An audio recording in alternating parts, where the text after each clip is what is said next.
Hi everybody, this is Lainey from Hilltop Home Place. I'm kind of working against the clock right now because we have rains coming in a little while. Some rain today, this is Thursday, March 21st, but a lot of rain tomorrow. And let me show you what I'm working on, and let me show you why I'm kind of working against the clock, because there's something I want to get done. This is my small corn patch. I showed it to you on my last video, and I told you it was a big weeding project for me right now. The only thing I have growing in here that's gonna stay right where it is this garlic right here. But before it and after it was nothing but weeds and plants that have overgrown and are kind of flowering, and I'm just kind of ready to get rid of them. But while I was sitting out here a while ago, I made some progress on weeding this end. I made some progress, and I realized that the corn that I want to plant here is a corn that it says you can plant in the monsoon rains of out west. That's kind of the ideal time to plant it. So I thought, you know what? I have rains coming. I'm going to go ahead and see if I can get these seeds in the ground. Now, I don't know a lot about these seeds. I got them from Native Seed Search. This is the seed right here.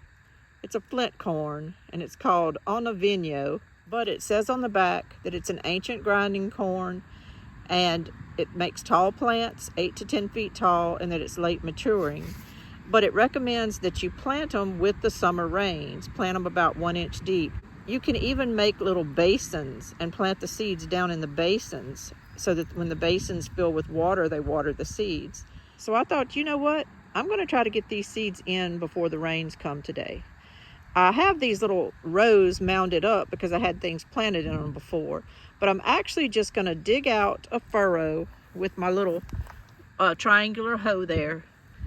I'm going to dig out a little furrow in each furrow between these rows. I'm going to kind of scrape the leaves out and dig a furrow that's about 1 inch deep and put my seeds there. I'm actually going to be using the dirt from all these rows to hill up the corn when I need to hill it up later. I'm going to go ahead and plant this now. The rains are going to come.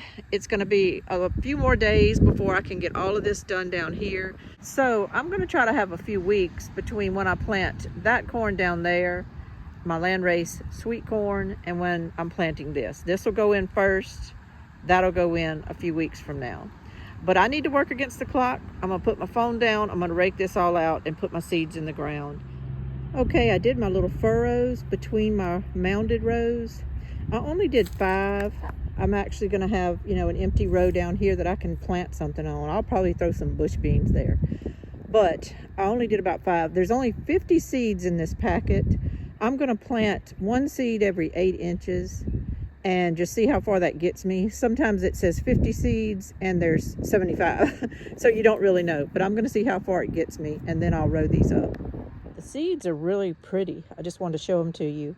Some of them have a golden color. Some of them have a white color. Some of them have tinges of red in it and tinges of blue. So I think this is going to make some pretty corn if it comes out. The cover of the package shows some different varieties of colors, so that's very interesting. Well, that's that. I got it done. It ended up being 53 seeds. I used 4.5 rows. I don't know if you can see, but I put me a little stick right there to kind of let me know where I stopped planting. And what I'm going to do is just pick me out a bush bean seed to finish out this row right here and all down that row. I could use the dirt to help hill up my corn, but I think I've got enough. I think I'm going to go ahead and just plant me some bush beans there. This Native Seed Search seed was intriguing to me because it said that pollination can occur even in spite of very high temperatures, which we have sometimes. And it said that it's not really suitable for northern locales, which means it probably is suitable for southern locales, which is where I'm at. But I also came out here yesterday, and if you see that plant right there, that's a Chiapas wild cherry tomato plant. And I planted 3 of them. Second one there, and third one there, and they did good last night. I've been hardening them off. I'm not as worried about the cherry tomato plants. Last year I planted everything and we had this crazy Arctic freeze come through. But my cherry tomato plants and my tomatillos survived that better than any of my other plants. The Chiapas wild cherry tomatoes only get about a half an inch big, but I ordered them because they grow good in the heat and because they reseed themselves prolifically. And I'm looking for things that'll reseed themselves each year. So I made the decision yesterday, because our temperatures are kind of leveling out. It's still a little cool, like today's a cool day and we've got it breezy because this rain's coming. But in general, our forecast through the end of the month, through the end of March, is 70s during the day and maybe low 50s, maybe into the high 40s at night, but that's moderate. It's pretty moderate, and they're not calling for any more freezes right now. So I just took a chance yesterday and I went ahead and put out my tomatillo plants because they were actually getting some blooms on them in the house. And so I just thought, let me go ahead and put them out. And I came out here and I planted my cherry tomato plants. I planted those Chiapas wild cherry tomatoes, and I also planted along my house here some other cherry tomato plants. If something happens, if we get some kind of crazy weather prediction saying that we've got something bad coming, I can cover these. The rest of my tomatoes are still in my house. I didn't want to put them out and have these crazy storms come tomorrow and knock them right over or whatever. So I decided to just wait. I'll probably put them out Saturday afternoon to Sunday, looking at the weather and everything. So they're okay. But the tomatillos were getting a little big in the house. As you know, if you've ever started tomatillo seedlings, they're not the strongest things in the world. They get kind of tall and thin, and they tend to just break very easily. This is my third year of doing tomatillos, and every year I've noticed that the seedlings are very fragile. So when I planted them yesterday, I planted them like up to their neck. I planted them with dirt up to their neck just so they can't blow around and get too beat up with this rain coming, because they're just fragile. I don't know why. And even when the plants get bigger and they start producing tomatillos, their little limbs just fall on the ground. And you have to kind of keep them propped up. You have to do a lot of things to kind of keep them propped up.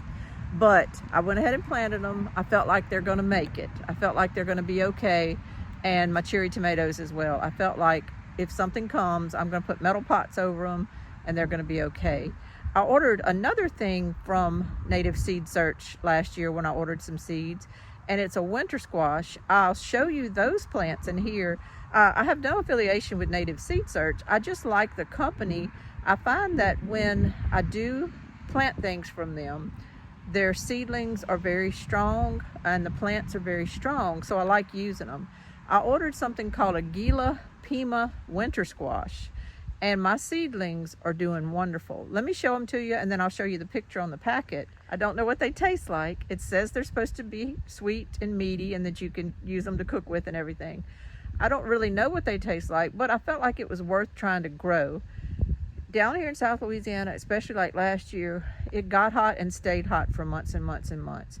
So sometimes I do order seeds from companies like Native Seed Search because they're out of Arizona. The plants grow in these hot temperatures and they're acclimated for that. So I've had kind of decent luck with ordering some seeds from them and trying a few things. I tried some cowpeas that are a variety you just can't buy around here. But I tried some cowpeas a few years ago and they grew okay. So you kind of have to adjust sometimes and do something just to try and see if some seeds will work that come from different places you're not normally accustomed to buying from.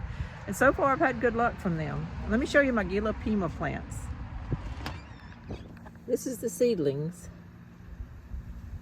I could probably put them out right now, but it needs to be a little bit more temperate, I think, before I put out some of these winter squash plants. We're gonna see.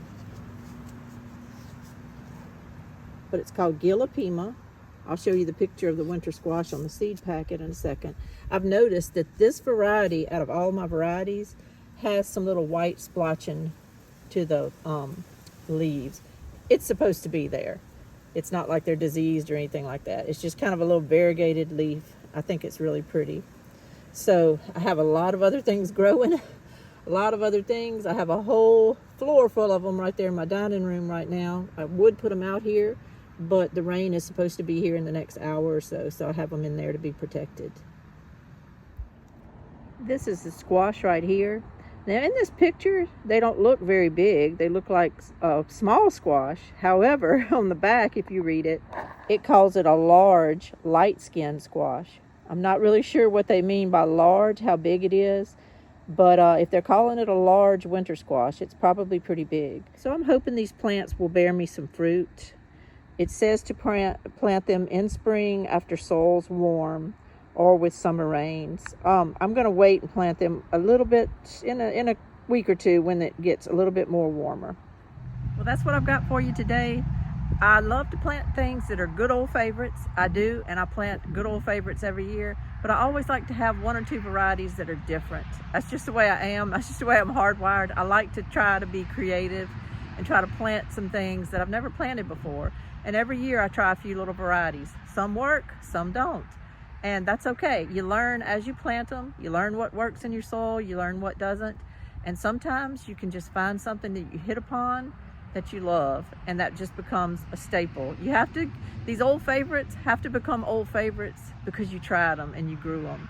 So this is Lainey from Hilltop Home Place. I hope y'all are enjoying your gardens too. I hope that when you plant this year, you just go ahead and try a couple little things just for yourself, just for beauty, just for experimentation. That's what's fun about gardening, and that's what we kind of need to do to keep it interesting for ourselves. Thank y'all so much. Y'all have a great day. Bye-bye.